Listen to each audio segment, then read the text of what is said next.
Daily Bible Reading, Romans chapter 11, verses 13 through 36. However, to those of you who are Gentiles I say this: since I myself am an emissary sent to the Gentiles, I make known the importance of my work, in the hope that somehow I may provoke some of my own people to jealousy and save some of them. For if their casting Yeshua aside means reconciliation for the world, what will their accepting him mean? It will be life from the dead. Now if the challah offered as first fruits is holy, so is the whole loaf. And if the root is holy, so are the branches. But if some of the branches were broken off, and you, a wild olive, were grafted in among them and have become equal sharers in the rich root of the olive tree, then don't boast as if you were better than the branches. However, if you do boast, remember that you are not supporting the root is supporting you. So you will say, branches were broken off so that I might be grafted in. True, but so what? They were broken off because of their lack of trust. However, you keep your place only because of your trust. So don't be arrogant. On the contrary, be terrified. For if God did not spare the natural branches, he certainly won't spare you.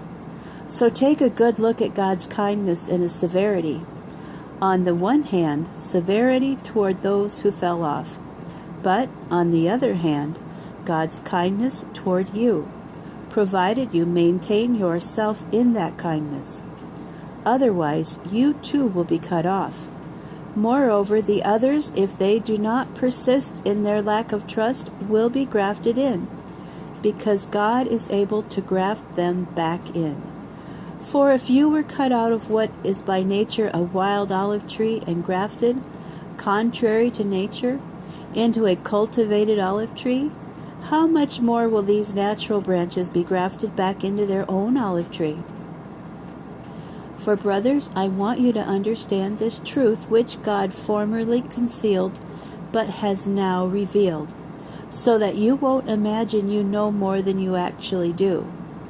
It is that stoniness, to a degree, has come upon Israel, until the Gentile world enters into its fullness, and that is in the way that all Israel will be saved. As the Tanakh says, out of Zion will come the Redeemer. He will turn away ungodliness from Yaakov, and this will be my covenant with them, when I take away their sins. With respect to the good news, they are hated for your sake. But with respect to being chosen, they are loved for the patriarch's sake. For God's free gift and his calling are irrevocable.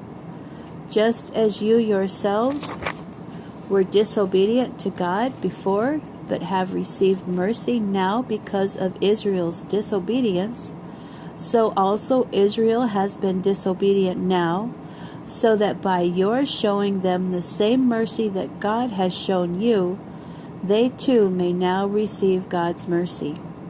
For God has shut up all mankind together in disobedience, in order that he might show mercy to all. Oh, the depth of the riches and the wisdom and knowledge of God! How inscrutable are his judgments, how unsearchable are his ways! For who has known the mind of the Lord? Who has been his counselor? Or who has given him anything and made him pay it back? For from him and through him and to him are all things. To him be the glory forever. Amen.